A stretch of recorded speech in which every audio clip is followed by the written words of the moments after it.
வணக்கம் நேர்களை நீங்கள் இணைந்திருப்பது இலங்கையின் முதல் தர செய்தி வழங்குனரான நியூஸ் பஸ்டின் பின்னிரவு பிரதான செய்தி அறிக்கையுடன் உங்களுடன் நான் தனுஷியா ஞானசேகரன். விரிவான செய்திகளுக்குள் செல்லும் முன்னதாக முதலில் இன்றைய நாளுக்கான தலைப்புச் செய்திகள்.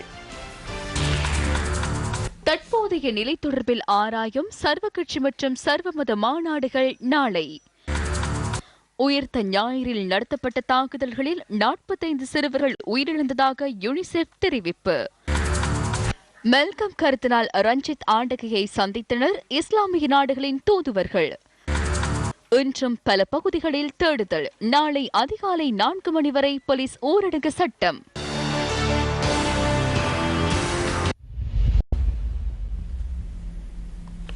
இனி விரிவான செய்திகள். இன்றிரவு 10 மணியிலிருந்து நாளை அதிகாலை 4 மணி வரை மீண்டும் நாடளாவிய ரீதியில் போலீஸ் ஊரடங்கு சட்டம் அமுல்படுத்தப்பட்டுள்ளது. உயிர்த்த ஞாயிறன்று மேற்கொள்ளப்பட்ட தாக்குதல்களில் உயிரிழந்தவர்களின் எண்ணிக்கை 359 அதிகரித்துள்ளது.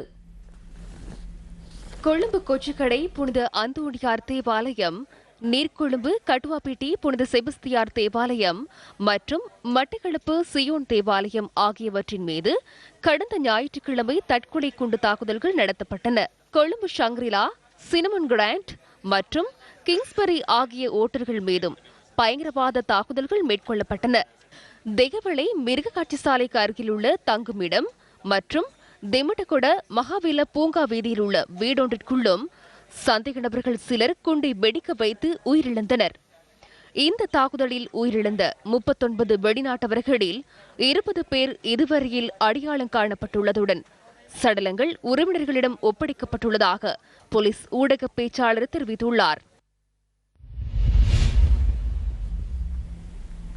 இந்த தொடர் தாக்குதல்களை அடுத்து நாடு பூராகவும் விசேட தேடுதல் நடவடிக்கைகள் முன்னெடுக்கப்பட்டதுடன் இதுவரை சந்தேகத்திற்கிடமான பல இடங்கள் சோதனையிடப்பட்டுள்ளன. தற்கொலை தாக்குதல் இடம்பெற்று ஒரு நாள் கழித்து கொச்சிக்கடை புனித அந்தோணியார் ஆலயத்தை அண்மித்த பகுதியில் நிறுத்தி வைக்கப்பட்டிருந்த சிறிய ரக வேனில் மற்றும் ஒரு குண்டு கண்டுபிடிக்கப்பட்டது. பின்னர் போலீஸ் விசேட அதிரடிப்படை மற்றும் விமானப்படையின் குண்டு செயலிழக்க செய்யும் பிரிவினர் குண்டை பாதுகாப்பாக வெடிக்க வைத்தனர்.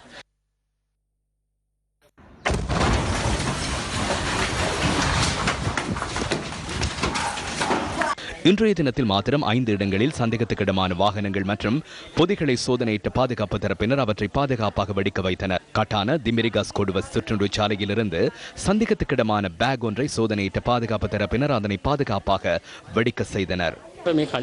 நானும் எனது மனைவியும் தேநீர் அருந்துவதற்காக கடைக்கு வந்தோம். வரும்போது அந்த பேக் நாட்காலியின் மேல் இருந்தது. தூக்கி பார்த்தோம், பாரமாக இருந்தது. நாம் எல்லோரும் போலீசுக்கு அறிவித்துவிட்டு வெளியே வந்தோம். வெள்ளவாத்த சவோய் திரையரங்கிற்கு அருகாமையில் நிறுத்தி வைக்கப்பட்டிருந்த சந்தேகத்துக்கிடமான மோட்டார் சைக்கிளின் ஆசனம் இறப்பதற்கு பாதுகாப்பான வெடிப்பு மேற்கொள்ளப்பட்டது. மோட்டார் சைக்கிளில் இருந்து எந்த ஒரு வெடிப்பொருளும் கிடைக்கவில்லை என போலீசார் தெரிவித்தனர். இன்று பிற்பகல் 1:30 அளவில் புறக்கோட்டை 5 சந்தியை அண்மித்து நிறுத்தி வைக்கப்பட்டிருந்த சந்தேகத்துக்கிடமான மற்றொரு மோட்டார் சைக்கிளை போலீஸ் விசேட அதிரடிப்படையினர் பாதுகாப்பாக வெடிக்க வைத்தனர்.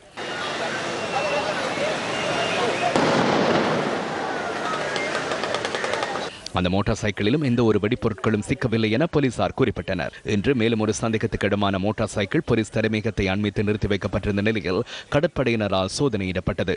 களுபுவில வைத்தியசாலையின் முன்பாக இன்று பகல் நிறுத்தி வைக்கப்பட்டிருந்த சந்தேகத்துக்கிடமான மோட்டார் சைக்கிளை விமானப்படை அதிகாரிகள் சோதனையிட்டதுடன் அதில் எவ்வித வெடிப்பொருட்களும் இருக்கவில்லை. வரக்கப்போல அங்குருவேல பகுதியில் நேற்றிரவு வீடொன்றை சோதனையிட்ட போது வேன் ஒன்று, மோட்டார் சைக்கிள் ஒன்று, தொடர்பான உபகரணங்கள் சில கண்டுபிடிக்கப்பட்டுள்ளன. வீட்டிலிருந்து 2 சந்தேக நபர்களை கைது செய்ததாக போலீசார் தெரிவித்தனர். போலீசாரின் பொறுப்பில் கொண்டுவரப்பட்டுள்ள வேனும் மோட்டார் சைக்கிளும் இதற்கு முன்னர் போலீசாரினால் பட்டியலிடப்பட்ட சந்தேகத்துக்கிடமான வாகனங்களில் 2 என தற்போதைக்கு உறுதிப்படுத்தப்பட்டுள்ளது. அவர்களுடன் தொடர்பு வைத்திருந்த மேலும் ஒரு சந்தேக நபரை ஹிம்மாத்தகம போலீஸ் பிரிவில் கைது செய்ததாக போலீசார் குறிப்பிட்டனர். கினிகத்ஹேன அம்பகமோ பிரதேச சபை முன்பாக சந்தேகத்துக்கிடமான விதத்தில் நிறுத்தி வைக்கப்பட்டிருந்த லாரியை போலீஸ் மற்றும் விசேட அதிரடிப்படையினர் இன்று அதிகாலை சோதனையிட்டனர். அதிலிருந்து தொடர்பாடல் சாதனங்கள், இலத்திரனியல் உபகரணங்கள் சில கண்டுபிடிக்கப்பட்டன. இந்த லாரி குறித்த இடத்தில் 3 நாட்களாக நிறுத்தி வைக்கப்பட்டிருந்ததாகவும் இதுவரை உரிமையாளர் முன்வரவில்லை எனவும் போலீசார் கூறினர். கொழும்பு போலீஸ் தலைமையகத்தின் முன்பாக சந்தேகத்துக்கிடமாக நிறுத்தி வைக்கப்பட்டிருந்த மோட்டார் சைக்கிளை போலீசார் இன்று பகல் சோதனையிட்டனர். அதன் பின்னர் மோட்டார் சைக்கிளின் உரிமையாளர் அவ்விடத்துக்கு வருகை தந்துள்ளதுடன் அவர் போலீசாரால் கைது செய்யப்பட்டுள்ளார். வத்தல ஹுனுப்பிட்டிய ரயில் நிலையத்தை அண்மித்து அமைந்துள்ள அதிவேக வீதியின் பாலத்தின் கீழ் நிறுத்தி வைக்கப்பட்டிருந்த சந்தேகத்துக்கிடமான மோட்டார் சைக்கிளை போலீசார் இன்று பிற்பகல் சோதனையிட்டனர். இதன்போது ரயில் போக்குவரத்து மற்றும் அதிவேக வீதியின் போக்குவரத்தை சிறிது நேரத்துக்கு நிறுத்துவதற்கும் போலீசார் நடவடிக்கை எடுத்தனர்.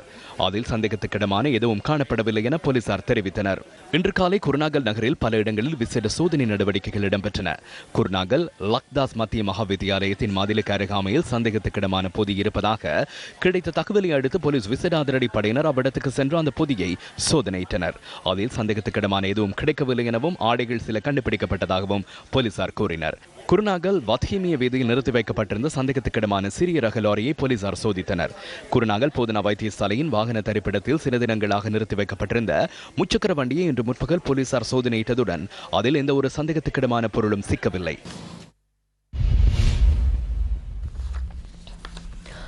மக்கள் அதிகம் நடமாடும் பகுதிகளில் பாதுகாப்பை பலப்படுத்துவதற்காக 6600 முப்படை உறுப்பினர்களை ஈடுபடுத்தியுள்ளதாக இராணுவ பேச்சாளர் பிரிகேடியர் சுமித் அத்தபத்து தெரிவித்துள்ளார். நாட்டில் எழுந்துள்ள நிலைமை மற்றும் எதிர்கால நடவடிக்கைகள் தொடர்பில் ஆராய்வதற்காக சர்வகட்சி மாநாடொன்றை நடத்துவதற்கு ஜனாதிபதி மைத்ரிபால சிறிசேன நடவடிக்கை எடுத்துள்ளார். சர்வமத மாநாடும் நாளை பிற்பகல் ஜனாதிபதி தலைமையில் நடைபெறவுள்ளது.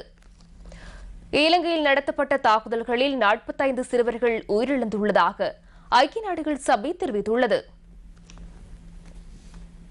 ஐக்கிய நாடுகளின் யுனிசெஃப் அமைப்பு நேற்று வெளியிட்ட அறிக்கையின் பிரகாரம் கடந்த ஞாயிற்றுக்கிழமை இடம்பெற்ற தாக்குதல்களில் உயிரிழந்த சிறுவர்களின் எண்ணிக்கை 45 ஆகும். நீர்கொழும்பு கட்டுவாப்பட்டி தேவாலயத்தில் இடம்பெற்ற தாக்குதல் சம்பவத்தில் 27 சிறுவர்கள் உயிரிழந்துள்ளதுடன் 10 பேர் காயமடைந்துள்ளனர்.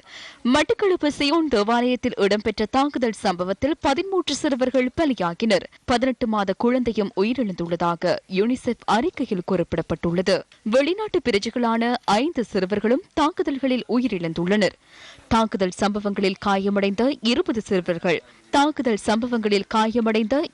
சிறுவர்கள் தேசிய வைத்தியசாலையில் அனுமதிக்கப்பட்டுள்ளதுடன் அதில் 4 சிறுவர்கள் அவசர சிகிச்சை பிரிவில் அனுமதிக்கப்பட்டுள்ளதாக யுனிசெஃப் அமைப்பு தெரிவித்துள்ளது. கடந்த ஞாயிற்றுக்கிழமை நடத்தப்பட்ட தற்கொலை குண்டு தாக்குதல்களில் உயிரிழந்த மக்களுக்கு அனுதாபம் தெரிவிக்கும் வகையில் நாட்டின் பல இடங்களிலும் கடைகள் மூடப்பட்டு வெள்ளை மற்றும் கருப்பு கொடிகள் பறக்கவிடப்பட்டிருந்தன. யாழ், திருநெல்வேலி, மரக்கரை சந்தை மற்றும் அச்சுவேலி பகுதிகளில் உள்ள கடைகள் மூடப்பட்டிருந்ததுடன் கடைகளில் கருப்பு கொடிகள் பறக்கவிடப்பட்டிருந்தன. யாழ் சாவகச்சேரியிலும் வர்த்தக நிலையங்கள் அனைத்தும் மூடப்பட்டுள்ளதுடன் சந்தைகளும் இயங்கவில்லை. இதேவேளை திருகோணமலை மூதூர் நகரத்தின் அனைத்து கடைகளும் இன்று காலை 7 மணி முதல் 11 மணி வரை மூடப்பட்டிருந்ததுடன் வியாபார நடவடிக்கைகளும் இடம்பெறவில்லை. மட்டக்களப்பு ஏறாவூர் நகரத்தின் அனைத்து கடைகளும் மூடப்பட்டிருந்தன. மட்டக்களப்பு நகரத்தின் சில கடைகள் மூடப்பட்டு வெள்ளை கொடிகளும் பறக்கவிடப்பட்டிருந்தன. சம்மாந்துறை மற்றும் சாய்ந்தமருது பகுதிகளில் இன்று எமது கேமராக்களில் இவ்வாறு பதிவானது. இதேவேளை அம்பாறை திருக்கோவிலிலும் கடைகள் மூடப்பட்டிருந்தன.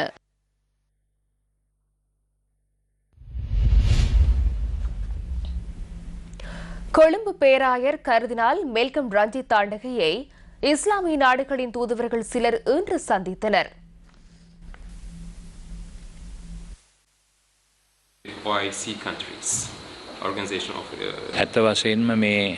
உண்மையில் இந்த இஸ்லாமிய நாடுகளின் தூதுவர்கள் அவர்களுடைய வருத்தத்தை தெரிவிக்கவே இன்று இவ்விடத்துக்கு வருகை தந்தனர். அதேபோன்று இஸ்லாத்தில் இந்த செயற்பாடுகளுக்கு எந்த தொடர்பும் இல்லை என்பதையும் அவர்கள் கூறினார்கள். நான் அதனை அறிந்திருந்தேன். அதனைத்தான் நான் ஆரம்பத்திலேயே கூறினேன். இவை சமயங்களின் ஊடாக இடம்பெறும் விடயங்கள் அல்ல.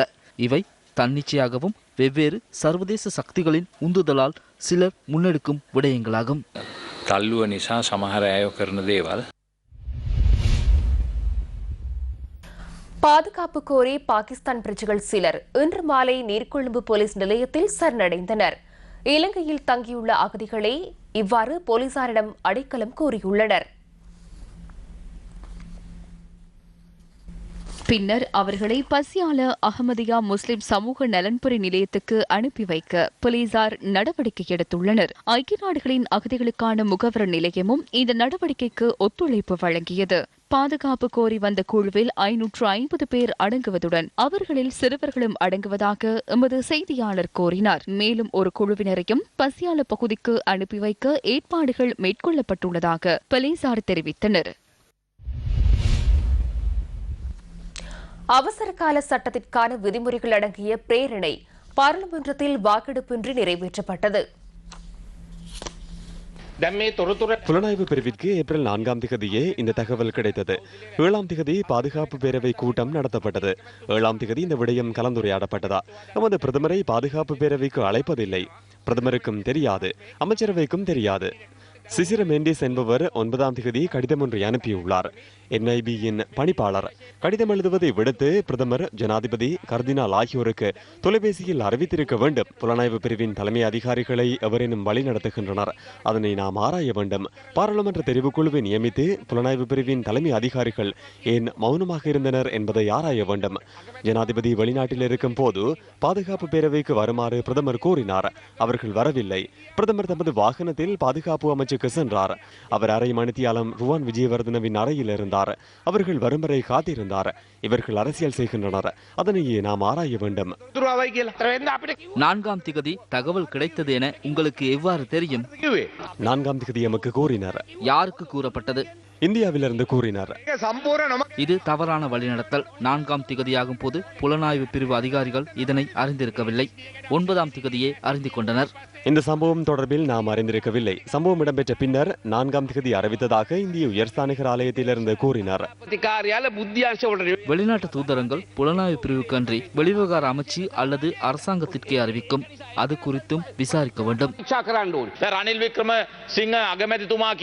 6 மாதங்களாக பாதுகாப்பு பேரவைக்கு தாம் அழைக்கப்படவில்லை என பிரதமர் கூறுகிறார். பொறுப்பு வாய்ந்த பிரதமர் என்றால் அவர் சென்று பிரதிநிதித்துவப்படுத்த வேண்டும். மத்திய வங்கியின் ஆளுநர் நீக்கப்பட்ட போது அழைப்பு கிடைக்காத போதிலும் மத்திய வங்கிக்கு சென்று ஆளுநருக்காக முன்னின்றார். இந்த 350 உயிர்களுக்காகவும் முன்னிற்பதற்கு அவரால் இயலாமல் போனது.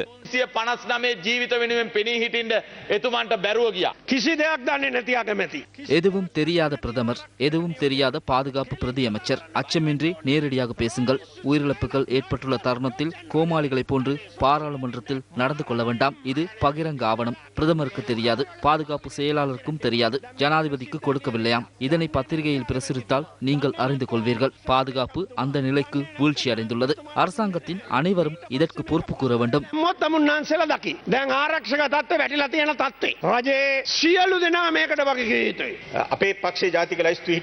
நமது கட்சியின் தேசிய பட்டியல் உறுப்பினராக இருந்த ஒருவர் இது தொடர்பில் கைது செய்யப்பட்டுள்ளார். அவர் இதனுடன் தொடர்பு படவில்லை என நான் இன்றும் நம்புகின்றேன். எனினும் அவரின் மகன்மார் இதனுடன் தொடர்பு பட்டுள்ளார்கள் என்றே கருதுகின்றோம். அது குறித்து எனக்கு தெரியாது. இப்ராஹிம் ஹாஜியார் தொடர்பு பட்டிருந்தாலும் எவ்வித பிரச்சனையும் இல்லை. அது தொடர்பில் சட்ட நடவடிக்கை எடுங்கள். அது குறித்து உடனடியாக சட்ட ரீதியாக நடவடிக்கை எடுங்கள். இதனை அரசாங்கத்தின் மீது சுமத்த முடியும். அரசாங்கம் இதற்கு பொறுப்பு கூற வேண்டும். இந்த ஆவணம் ஆளுங்கட்சி PSO உறுப்பினர்களுக்கும் எதிர்கட்சி PSO உறுப்பினர்களுக்கும் கிடைத்தது. இதனை எதிர்கொள்ளக்கூடிய பலமிக்க நபர் ஒருவர் இருக்கிறார். வேறு யாருமல்ல, சரத் பொன்சேகா. அதனை நான் கூறவில்லை, மஹிந்த ராஜபக்சவே கூறினார். இவர்கள் ஒன்றிணைந்து ஏன் இதனை நிறுத்த முடியாது? மெல்கம் ரஞ்சித் ஆண்டகைக்கு நாம் இந்த தருணத்தில் நன்றி கூறுகின்றோம். பொறுமை காக்குமாறும் சண்டையிட வேண்டாம் என்றும் அவர் கூறினார். இந்த அறிவுரையை இங்குள்ள 225 பேருக்குமே வழங்க வேண்டும். இந்த 225 பேரும் இதற்கு பொறுப்பு கூற வேண்டும். நாம் இங்கு வந்து சண்டையிடுகின்றோம், கூச்சல் இடுகின்றோம். எனினும் நாம் நாடு குறித்து சிந்திப்பதில்லை, எம்மை பற்றி மாத்திரமே சிந்திக்கின்றோம். ஆகவே இதற்கான பொறுப்பை 225 பேரும் ஏற்க வேண்டும்.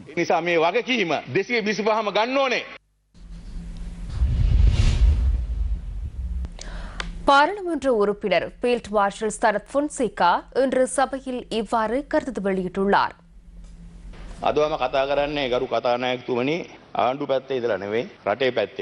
சபாநாயகரே, இன்று நான் உரையாற்றுவது ஆளுங்கட்சியின் பக்கமிருந்து அல்ல, நாட்டின் பக்கமிருந்தே. நாட்டை எவ்வாறு மீட்டெடுப்பது, நாட்டை எவ்வாறு முன்னோக்கி கொண்டு செல்வது என்பது தொடர்பில் யதார்த்தத்தை எதிர்கொண்டு பேச வேண்டிய தருணம் இது. இது சாதாரணமாக நினைக்கக்கூடிய ஒரு விடயமல்ல, மிகவும் அபாயகரமான நிலைமை. இது அரசாங்கத்தை மாத்திரம் பாதிக்காது. இதனை தீர்க்காவிட்டால் உங்களின் அரசாங்கம் வந்தாலும் இந்த பிரச்சனையை இவ்வாறு எதிர்கொள்ள நேரிடும். ஆகவே இந்த நிலையிலிருந்து நாம் மீள வேண்டும். இணைந்து வலிமைப்பட்டு இந்த சபையில் உள்ள அனைவரின் ஒத்துழைப்புடன் இதிலிருந்து மீள வேண்டும். யுத்தம் முடிவடைந்த பின்னர் சரியான பாதையில் நாம் பயணிக்கவில்லை என நான் நம்புகின்றேன். நாட்டை பாதுகாப்பது என்பது பயங்கரவாதம் ஏற்படும் வரை காத்திருப்பது அல்ல என்பதை அரசியல்வாதிகளும் இராணுவ தலைமை அதிகாரிகளும் புரிந்து கொள்ள வேண்டும். யுத்தம் நிலவினாலும் இல்லாவிட்டாலும் அந்த பொறுப்பு காணப்பட வேண்டும். பயங்கரவாதம் காணப்பட்டாலும் இல்லாவிட்டாலும் அந்த பொறுப்பு காணப்பட வேண்டும். அந்த பொறுப்பை நாம் நிறைவேற்றவில்லை. புலனாய்வு பிரிவு இது குறித்து அறிவித்தது. 4ஆம் திகதி அறிவித்ததா 9ஆம் திகதி அறிவித்ததா என்பது தேவையற்றது அல்லவா? 4ஆம் திகதி அறிவிக்கப்பட்டிருந்தால் 5ஆம் திகதியிலிருந்து நடைமுறைப்படுத்தப்பட்டிருக்க வேண்டும். 9ஆம் திகதி அறிவிக்கப்பட்டிருந்தால் 10ஆம் திகதியிலிருந்து அமுல்படுத்தப்பட்டிருக்க வேண்டும். தேசிய புலனாய்வு பிரிவின் தலைமை அதிகாரி போலீஸ் மா அதிபருக்கு கடிதம் அனுப்பியமை தொடர்பில் நேற்று தொலைக்காட்சியில் பார்த்தேன். தேசிய புலனாய்வு பிரிவின் தலைமை அதிகாரி சேவையாற்றுவது போலீஸ் மா அதிபரின் கீழ் அல்ல. தேசிய புலனாய்வு தலைமை அதிகாரி பாதுகாப்பு செயலாளர் மற்றும் பாதுகாப்பு அமைச்சரின் கீழே உள்ளார். பாதுகாப்பு பேரவை வாரத்திற்கு ஒரு தடவை கூடியிருந்தால் நிச்சயம் இந்த கடிதம் தொடர்பில் பேசியிருக்க முடியும்.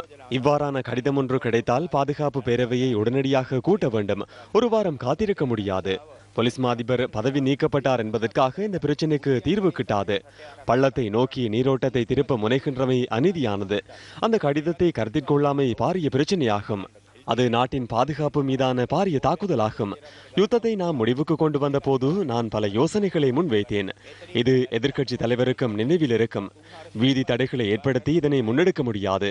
எனினும் நாட்டின் பாதுகாப்பை வலிமைப்படுத்துவதற்கு பாரிய புலனாய்வு பிரிவை நாம் கட்டியெழுப்ப வேண்டும். இதனையே முதன்மையான யோசனையாக நான் முன்வைத்தேன். புலனாய்வு பிரிவூடாகவே நாட்டின் பாதுகாப்பை உறுதிப்படுத்த முடியும். எனினும் அது தொடர்ச்சியாக முன்னெடுக்கப்பட்டது என நான் எண்ணவில்லை. இவ்வாறான பயங்கரவாதத்தை ஓரிரு வருடங்களில் உருவாக்க முடியாது. ரஞ்சன் விஜயரத்ன மீது தற்கொலை குண்டு தாக்குதல் நடத்துவதற்கு எல்டிடியினருக்கு 12 வருடங்கள் தேவைப்பட்டன. ஆகவே குறைந்தபட்சம் இது 7-8 வருட செயற்பாடாக இருக்க வேண்டும். உயிரிழந்த 4 ஐவர் மாத்திரமல்ல, இன்னும் 300-400 பேர் இருக்க முடியும். பிரபாகரன் போன்ற தலைவர் உருவாகியுள்ளார். அவ்வாறான ஏற்றுக்கொள்ளக்கூடிய தலைவர், அவ்வாறான தைரியத்தை வழங்கக்கூடிய தலைவர். ஆகவே இது நேற்று முன்தினம் உருவான ஒன்று அல்ல. நிச்சயமாக 7-8 வருடங்களாக இடம்பெற்ற விடயம். ஆட்சியிலிருந்த அனைத்து அரசாங்கங்களுக்கும் இது தொடர்பில் ஓரளவிற்கேனும் பொறுப்புள்ளது. அந்த பொறுப்பை நாமவே ஏற்றுக்கொண்டு எமது தவறுகளை திருத்திக் கொள்ள வேண்டும். பாதுகாப்பு பேரவையினர், பாதுகாப்பு அமைச்சர், பாதுகாப்பு செயலாளர் கடமையிலிருந்து தவறியுள்ளனர், தோல்வியடைந்துள்ளனர். எவ்வாறான காரணங்களை கூறினாலும் நாம் அதனை ஏற்பதில்லை. மக்கள் அதனை ஏற்க மாட்டார்கள். மக்களே பாதிக்கப்பட்டனர். தவறை அனைவரும் ஏற்றுக்கொள்ள வேண்டும். நாட்டின் பாதுகாப்பு என்பது நகைச்சுவை ஆகியுள்ளது. அது எமது நிகழ்ச்சி நிரல்களுக்கு ஏற்ப பயன்படுத்தப்பட்டுள்ளது. எமது அரசியல் நிகழ்ச்சி நிரலுக்கு அதனை பயன்படுத்த முயற்சிக்கப்படுகின்றது. பிரதமர் பிரதி பாதுகாப்பு அமைச்சருக்கு 6 மாதங்களாக பாதுகாப்பு பேரவைக்கு அழைப்பு கிடைக்கவில்லை. இது நாடா? அரசாங்கம் ஒன்று உள்ளதா? இவை அரசியலமைப்பிற்கு உட்பட்ட விடயம். பாதுகாப்பு பேரவையில் யார் உள்ளனர்? உங்களின் தரப்பிலும் சிலர் அதற்கு எதிராக பேசினராம். இந்த நாட்டில் பாதுகாப்பு பேரவைக்கு எதிர்க்கட்சி உள்ளது. இவை உலக நகைச்சுவை. பாதுகாப்பு பேரவையில் பந்தயம் குறித்தா பேசப்பட்டது, அல்லது அங்கு பந்தயம் பிடிக்கப்பட்டதா? இது பாரிய பிரச்சனையாகும். பிரதமரே, நான் உங்களுக்கு மதிப்பளிக்கின்றேன். எனினும் 6 மாதங்களாக உங்களை அழைக்கவில்லை என்றால் நீங்கள் ஏன் எதுவும் செய்யாதிருந்தீர்கள்? நீங்கள் செயற்பட்டிருக்க முடியும். பாராளுமன்றத்தில் கூறியிருக்க முடியும். அதனை நாம் யாரும் அறிந்திருக்கவில்லை. அவ்வாறென்றால் பிரதமர் என்ற வகையில் நீங்கள் எவ்வாறு பொறுப்புகளை ஆற்றுவது? எவராலும் காரணம் கூற முடியாது. பிரதி பாதுகாப்பு அமைச்சரும் பாதுகாப்பு பேரவைக்கு அழைக்கப்படவில்லை. அவர் சுதந்திரமாக இருந்து என்ன பயன்? அவ்வாறாயின் அவர் ராஜினாமா செய்ய வேண்டும். இவை பாரிய தவறாகும். அந்த தவறு இடம்பெறும் வரை நாம் உறங்கிக் கொண்டிருந்தமைக்காக இந்த அரசாங்கம், நாம் மக்களுக்கு பொறுப்பு கூற வேண்டும். இந்த அரசாங்கம் முன்னோக்கி பயணிக்க வேண்டுமாயின் பொருத்தமானவர்கள் பொருத்தமான இடத்திற்கு நியமிக்கப்பட வேண்டும். அவ்வாறு இல்லாவிட்டால் வெற்றிகரமாக அரசாங்கத்தை கொண்டு நடத்த முடியாது. நிர்வாக அதிகாரி பாதுகாப்பு செயலாளராக இருக்க வேண்டும் என நாம் கூறினோம். ஓரிருவர் அவ்வாறு நியமிக்கப்பட்டனர். பின்னர் உறவினர்கள், நண்பர்கள் போன்றோரை நியமித்தனர். அவ்வாறு நியமிக்கப்பட்டு அனைத்து நடவடிக்கைகளும் தோல்வி அடைந்தன. இந்த சம்பவம் இடம்பெற்று 48 மணித்தியாலங்களின் பின்னரே பிரதமரை சந்திப்பதற்கு நான் அழைக்கப்பட்டேன். அதுவரை பிரதமரை சந்திப்பதற்கு என்னை அழைக்கவில்லை. நான் ஃபீல்டு மார்ஷல். நான் இவை குறித்து அறிவேன். நான் ஃபீல்டு மார்ஷல் ஆனது காலி முகத்திடலில் கடலை விற்றல்ல. இவற்றுக்கு என்னை அழைத்திருக்க முடியும். அரசாங்கத்தில் என்னை விட பாதுகாப்பு குறித்து அறிந்துள்ள எவரேனும் உள்ளனரா? அவ்வாறு இருந்தால் ஃபீல்ட் மார்ஷல் பதவியை நான் அவருக்கு வழங்குகின்றேன். எம்மிடமிருந்து பயன்பெறுங்கள். நாட்டிற்காக எதனையேனும் முன்னெடுப்பதற்கான திறன், அறிவு உள்ளது என எண்ணினால் எம்மிடமிருந்து பயன்பெறுங்கள். நாட்டை கட்டியெழுப்புவதாயின் கட்டியெழுப்புவோம். நாட்டின் பாதுகாப்பு தொடர்பில் கருத்தில் கொள்ளாது எம்மை சார்ந்தவர்களை நியமித்துக் கொண்டு துளைக்காத வாகனங்களை பயன்படுத்திக் கொண்டு சைரன் பொருத்தப்பட்ட வாகனங்களில் பயணிப்பதே அவசியமானதெனின் நாடு இவ்வாறே செல்வதற்கு இடமளிப்போம். ජනතාවගේ ආරක්ෂාව නෙවෙයි නම් රට මේ විදියට යන්න දෙමු. ஐக்கிய மக்கள் சுதந்திர கூட்டமைப்பின் பாராளுமன்ற உறுப்பினர் தலஸ் அழகப்பெரும பாராளுமன்றத்தை தெரிவித்த கருத்து அடுத்து. ஜனாதிபதி, பிரதமர், விடயத்துக்கு பொறுப்பான பாதுகாப்பு பிரிவு தலைமை அதிகாரிகள் அனைவரும் பரஸ்பர குற்றச்சாட்டை சுமத்துகின்றனர். 2015 ஜூன் மாதம் BBC அலைவரிசையில் உள்ள ஆண்ட்ரூ எப்ஸ்கின் என்பவர் புத்தகம் ஒன்றை எழுதினார். எம்பையர் ஆஃப் பியர் என்பதே அந்த புத்தகத்தின் பெயர். அச்சத்தின் காலனித்துவம். 2015ஆம் ஆண்டில் எழுதப்பட்ட அந்த நூலில் ஒரு அத்தியாயம் உள்ளது. இலங்கை என்பது ஃபீல்டின் கிரவுண்ட் என அதில் குறிப்பிடப்பட்டுள்ளது. இது தொடர்பில் 2016ஆம் ஆண்டு செப்டம்பர் 6ஆம் தேதி பாராளுமன்றத்தில் நான் கேள்வி எழுப்பினேன். அன்சாட் அறிக்கை என்னிடம் உள்ளது. விடயத்துக்கு பொறுப்பாகவிருந்த சாகல ரத்நாயக்க அதற்கு பதிலளித்தார். தகவல் உள்ளது. இது பாராளுமன்றத்தில் பதிலளிக்கக்கூடிய விடயமல்ல என அவர் கூறினார். 2016ஆம் ஆண்டில் இது இடம்பெற்றது. எமக்கு தெரியாது என பிரதமரோ எவருமோ கூற முடியாது. விஜயதாச ராஜபக்ச இந்த சபையில் கேள்வி எழுப்புகிறார். இந்த அனைத்து தகவல்களையும் வெளிப்படுத்தினார். எமக்கு தெரியாது என எவராலும் கூற முடியாது. நான் அறிந்த வகையில் பாதுகாப்பு பேரவையில் 47 தடவைகள் இந்த விடயம் தொடர்பில் கலந்துரையாடப்பட்டுள்ளது. அன்று டலஸ் அழகப்பெரும கேள்வி எழுப்பிய சந்தர்ப்பத்தில் சட்டம் ஒழுங்கு அமைச்சராக இருந்த சாகல ரத்நாயக்க இவ்வாறான பதிலை வழங்கினார். மேற்கோள் ஆரம்பம். சார், உண்மையில் இந்த பதிலை சபையில் சமர்ப்பிக்க வேண்டிய அவசியமில்லை. இந்த பதிலூடாக தேசிய மற்றும் பொதுமக்களின் பாதுகாப்பிற்கு அச்சுறுத்தல் காணப்படுவதே அதற்கு காரணம். இதற்கு பதிலளிப்பதை தவிர்ப்பதற்கு உங்களின் அனுமதியை கோருகின்றேன். எனினும் பாராளுமன்ற உறுப்பினர் ஒருவருக்கு இந்த கேள்வியின் உள்ளடக்கம் தொடர்பில் மேலதிக தகவல்கள் தேவைப்படின் இந்த சபைக்கு வெளியில் என்னால் பேச முடியும். மேற்கோள் முடிவு.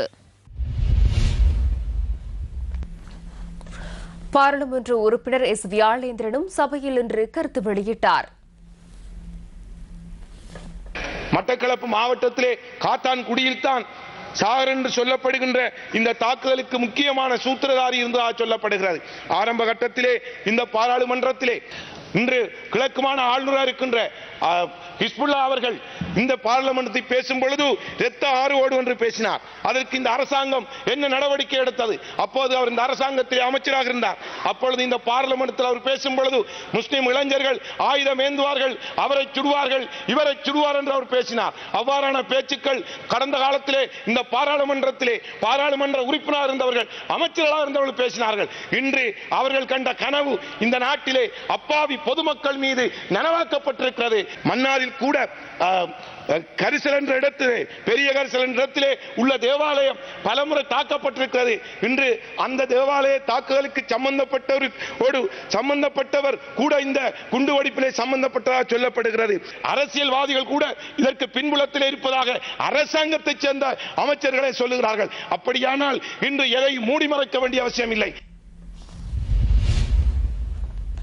உயிர்த்த ஞாயிறு தினத்தில் நடத்தப்பட்ட பயங்கரவாத தாக்குதல்களை வன்மையாக கண்டிப்பதாக அகில இலங்கை இந்து மாமன்றம் தெரிவித்துள்ளது. அம்பாறை மாவட்ட சர்வமத தலைவர்களும் தாக்குதலை கண்டித்துள்ளனர்.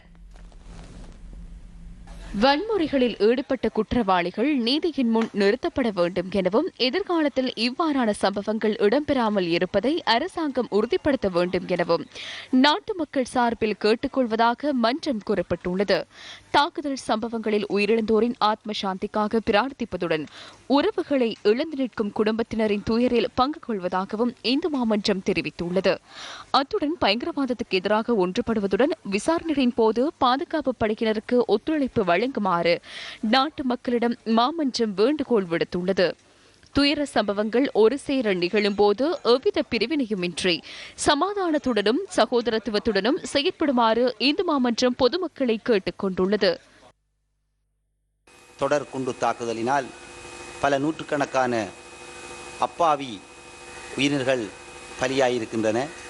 அவர்களுக்கெல்லாம் ஆழ்ந்த அனுதாபங்களை தெரிவித்துக் கொள்வதோடு அவர்களுடைய குடும்பத்தினருக்கும் அனுதாபங்களை தெரிவித்து கொள்வதில் ஆத்மா சாந்தியடைய வேண்டும் என்று பிரார்த்தித்துக் கொண்டு தற்காலத்திலே எங்களுடைய இலங்கை திருநாடானது மிகவும் அழகிய ஒரு நாடு, சுபிட்சமான நாடாக எல்லோரும் சந்தோஷமாகவும் நிம்மதியாகவும் இதிலே அமைதி வேண்டி மக்கள் எல்லோரும் ஆலய வழிபாடு செல்கின்றார்கள். எனவே எல்லோருடைய ஆத்மா சாந்தியடைய எல்லோரும் சேர்ந்து நாங்கள் பிரார்த்திக்க வேண்டும் என்று. பயங்கரவாத குண்டு தாக்குதலை அம்பாறை மாவட்ட ஜமியத் உலமா வன்மையாக கண்டிக்கிறது. அத்தாக்குதலினால் உயிரிழந்த அனைத்து சகோதர சகோதரிகளுக்கும் ஆழ்ந்த கவலையை எமது சபை தெரிவிக்கிறது. இப்பயங்கரவாத தாக்குதலினால் காயமடைந்து சிகிச்சை பெற்று வரும் அனைத்து சகோதர சகோதரிகளும் விரைவில் குணமடைய எமது சபை பிரார்த்திக்கிறது. நடைபெற்ற பயங்கரவாத செயற்பாடுகளில் ஈடுபட்ட அனைத்து சமூக விரோதிகளையும் இனம் மதம் தராதரம் பாராது கண்டுபிடித்து கடுமையான தண்டனைகளை வழங்க வேண்டும். இந்த மிலேச்ச நடவடிக்கைக்கு இப்படியான வன் செயல்களை நாங்கள் கண்டனம் செய்கின்றோம். இது எங்கள் மக்களுக்கு எத்தனையோ தீமைகளை ஏற்படுத்துகின்றன.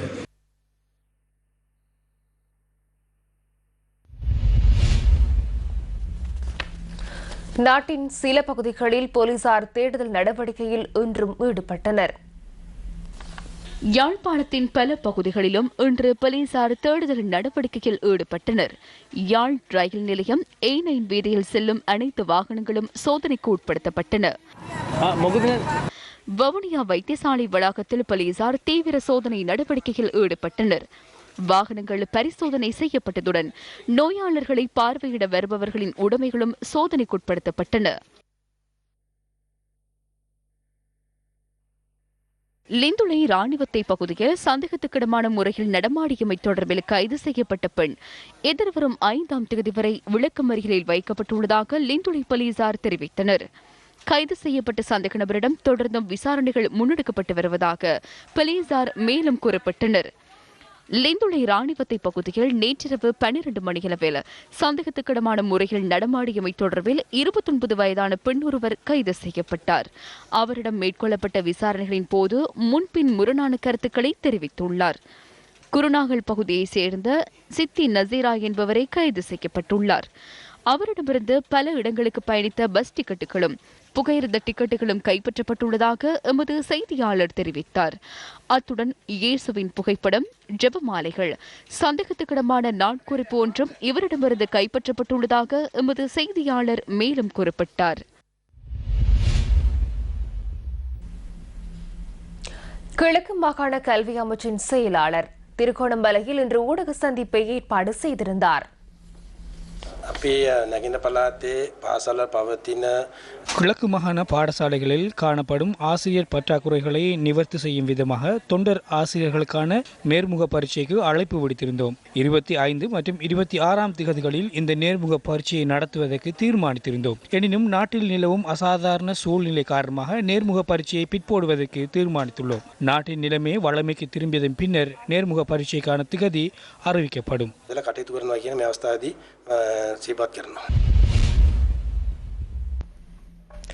23வது ஆசிய மெய்வல்லுநர் போட்டிகளில் இந்த முறை இலங்கைக்கு முதல் பதக்கத்தை விதுஷா லக்சானி ஈட்டிக் கொடுத்தார். மகளிருக்கான முப்பாச்சல் போட்டியில் அவர் வெண்கலப் பதக்கம் வென்றார். 23வது ஆசிய மெய்வல்லுநர் போட்டிகள் கட்டாரின் கலிஃபா விளையாட்டரங்கில் நடைபெறுகின்றன. இதில் மகளிருக்கான முப்பாய்ச்சல் போட்டியில் 13.53 மீட்டர் தூரத்துக்கு ஆற்றலை வெளிப்படுத்திய விதுஷா லக்ஷானி வெண்கல பதக்கம் வென்றார். இது இந்த முறை ஆசிய மெய்வல்லுநர் போட்டிகளில் இலங்கை வெற்றி கொண்ட முதல் பதக்கமாகும். இதேவேளை உயிர்த்த ஞாயிறன்று இலங்கையில் இடம்பெற்ற தாக்குதல்களால் பலியானவர்களுக்கு அஞ்சலி செலுத்தும் வகையில் விதுஷா லக்ஷானி கருப்பு பட்டி அணிந்து போட்டியில் பங்கேற்றார். உயிரிழந்தவர்களை நினைக்கையில் மிகுந்த வேதனை அளிக்கிறது. அதன் காரணமாகவே நான் கருப்பு பட்டி அணிந்து போட்டியிட்டேன். எனக்கு இந்த வெற்றி மகிழ்ச்சி அளித்தாலும் அதே நேரம் பயங்கரவாத தாக்குதல்களில் சிலர் பலியானமை வருத்தம் அளிக்கிறது. இந்த துன்பியல் தருணத்தில் பதக்கம் ஒன்றை பெற்று ஆறுதல் அளிக்க கிடைத்துள்ளமை என் மனதுக்கு சற்று இதமாக உள்ளது. எனது இந்த பதக்கம் எவரும் எதிர்பாராதது. நான் வரும்போது எனது அடைவு மட்டம் 13.60 மீட்டராக இருந்தது. 13.28 மீட்டர் தூரம் பாய்ந்து இந்த இடத்துக்கு வந்துள்ளேன். இவரை ஏன் அழைத்து செல்கிறீர்கள் என சிலர் கேட்டனர். அவர்களுக்கு நான் எனது திறமையை நிரூபித்து காட்டியுள்ளேன். நான் திறமையானவள். என்னை உளரீதியாக வீழ்த்த முடியாது. நாம் தோல்வியடையும் சந்தர்ப்பங்களில் எம்மை விமர்சிக்காமல் எமது ஆற்றலை மேம்படுத்த உதவுங்கள். தந்தை செல்வாவின் பெயரில் மணிமண்டபம் திறப்பது தொடர்பில் தமிழர் விடுதலை கூட்டணியின் செயலாளர் நாயகம் வி ஆனந்த் சங்கரி தமிழ் தேசிய கூட்டமைப்பின் தலைவர் இரா சம்பந்தனுக்கு கடிதம் ஒன்றை அனுப்பி வைத்துள்ளார்.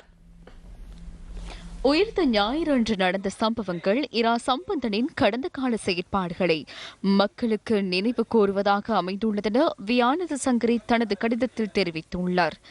இந்த நிலையில் தந்தை செல்வா மணிமண்டபம் அவரை கொண்டு அங்குரார்ப்பணம் செய்யப்படவிருப்பது துரதிருஷ்டவசமானது என தமிழர் விடுதலை கூட்டணியின் செயலாளர் நாயகம் மேலும் குறிப்பிட்டுள்ளார். இத்துடன் நியூஸ் ஃபர்ஸ்டின் இன்றைய நாளுக்கான அனைத்து செய்தி அறிக்கைகளும் நிறைவடைகின்றன. மீண்டும் சந்திக்கலாம் நாளை காலை 6:45 பிரதான செய்தி அறிக்கையில். வணக்கம்.